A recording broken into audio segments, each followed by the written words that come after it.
आज को वो यौम जमहूरिया क्या से इन्होंने मनाया है। भारत को हम देखते हैं कि जितनी भी आलमी कुव्वतें हैं उसको आंखों पे बिठाती हैं, सर का ताज बनाती हैं। क्या वजह है? भारतीय फौज ने दावा किया है कि आकाश मिसाइल सिस्टम भारतीय फौज में नया शामिल किया गया है, जो इंडिया में फौज के जेर इस्तेमाल तैयारशुदा हथियारों में जदीद तरीन है। लेकिन उसने अपने आप को मुआशी तौर पे इतना स्ट्रॉन्ग कर लिया है कि ट्रेडिंग अब सफारती सतह पर अगर किसी मुल्क से बात की जाती है तो वो बात की जाती है कि उसकी मईशत पर मईशत की ज़बान बोली जाती है ना, कि ट्रेडिंग कितनी है, आप किसे।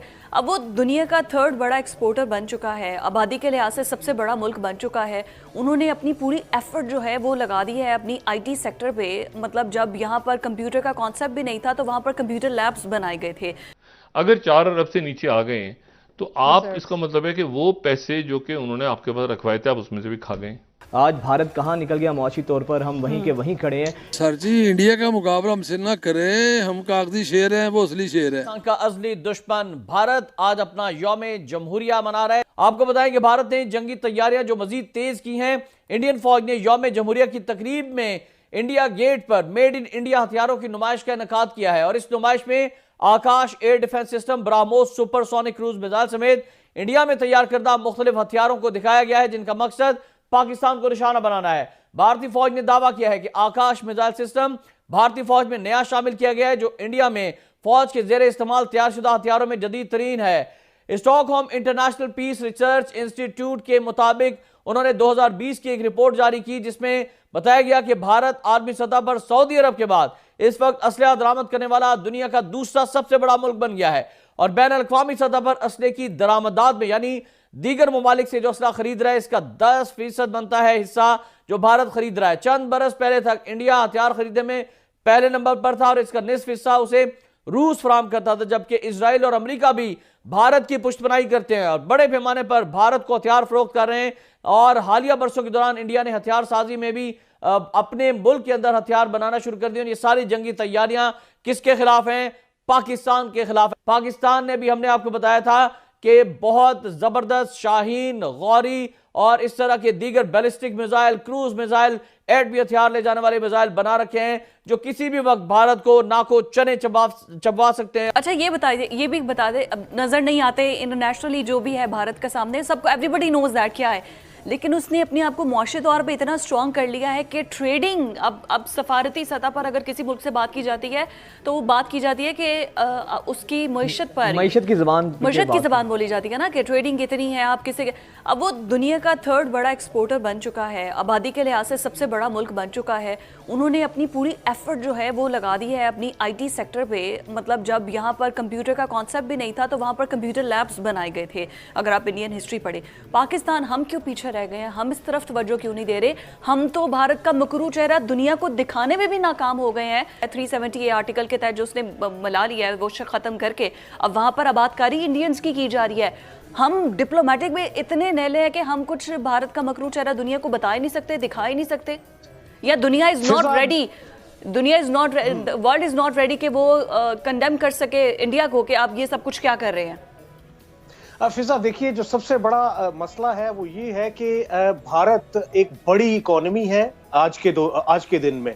उसकी चंद वजूहात है। सिस्टमेटिकली भारत को खुद से बड़ा किया गया, भारत की इकोनॉमी को भी खुद से ही बड़ा किया गया। उसकी वजह ये है कि हमें नजर आता है कि ईस्ट चाइना सी में तो अमेरिकन ने ऑलरेडी से चेकमेट किया हुआ था चाइना को, लेकिन साउथ चाइना सी में चेकमेट करने के लिए फिर हमें नजर आता है ऑकस की शक्ल में अमेरिका और साथ में क्वाड की शक्ल में अमेरिका नजर आता है। और ऑब्वियसली अगर देखा जाए तो पॉपुलेशन के हवाले से चाइना के मद्दे मुकाबिल भारत को खड़ा करना मकसूद था। इसीलिए आप देख सकती हैं कि उनकी इकोनॉमी बेहतर करने के लिए भी हमें क्या नजर आया कि IT में एक अचानक से बूम आया। हाँ। एक तो वजह यह है एक्सटर्नल, लेकिन इंटरनली भी अगर हम देखें तो हम भी ये बूम हासिल कर सकते थे।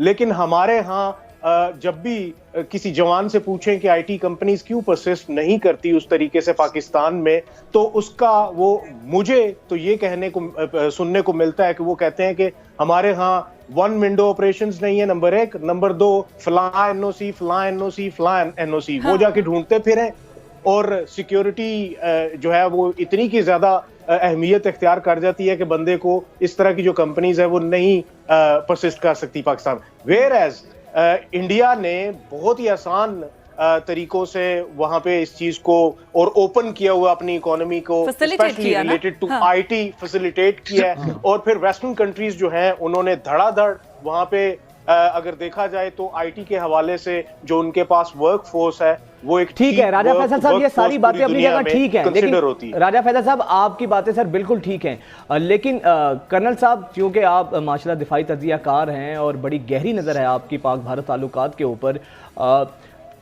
इस तमाम तर चीज़ों के आईटी के हवाले से बात जो कुछ भी है, लेकिन हम हमारे हुक्मरान या हम लोग अपनी नाअहली नहीं छुपा सकते। आज भारत कहाँ निकल गया मुआशी तौर पर, हम वहीं के वहीं खड़े हैं। एक माकूस का सफ़र है जो जारी है, एक दायरे का सफ़र है। कर्नल साहब, अब आपको क्या लगता है किस तरीके से पाक भारत ताल्लुकात बेहतर हो सकते हैं? शंघाई ताउन इजलास क्या इसकी कड़ी बन सकता है? क्या ये इजलास दोनों ममालिक को करीब लाने में अपना कोई किरदार अदा कर सकता है? देखें, पहले तो मैं आपसे ये अर्ज़ करूँ, जैसे we are discussing about India, उसका 23 मार्च आज को वो यौम जमहूरिया क्या से इन्होंने मनाया है। ना व्हाट आई से, एक चीज़ ये हम सबको जहन में रखने की ज़रूरत है कि इंडिया वांटेड कि जी वो एक उसके हेजमोनिक डिज़ाइंस हैं कि जिसके अंदर वो चाहता है कि वो रीजनल सुपर पावर का दर्जा एक लिहाज से इख्तियार करे। उसके लिए आप ये सिर्फ ये देखें उसने क्या कुछ श्रीलंका के साथ, नेपाल के साथ, भूटान के साथ, बांग्लादेश, तो ऐसा लगता है कि उसका सबसर्विएंट है इंडिया का। के ख्याल में अगर इंडिया से हमें कोई चीज़ सस्ती मिलती है तो हमें लेनी चाहिए। हाँ, लेनी चाहिए, बिल्कुल लेनी चाहिए। वही है, एक सिख इधर आया था, वो बता रहा था कि हमारे उधर गोभी सड़कों में गिरी हुई है जी। हाँ जी, तो इधर 200 रुपए किलो है, और प्याज वहाँ पे आज 250 रुपए किलो है प्याज, वहाँ पे 20-30 रुपए किलो। हाँ, यही बातें हैं। वो तो हमारा मजाक उड़ा रहे हैं मोदी वगैरह, जो कह रहे हैं। ये देखो इन्हें क्या करना है, इनसे जंग क्या करें, इन्हें ऐसे ही मार देंगे।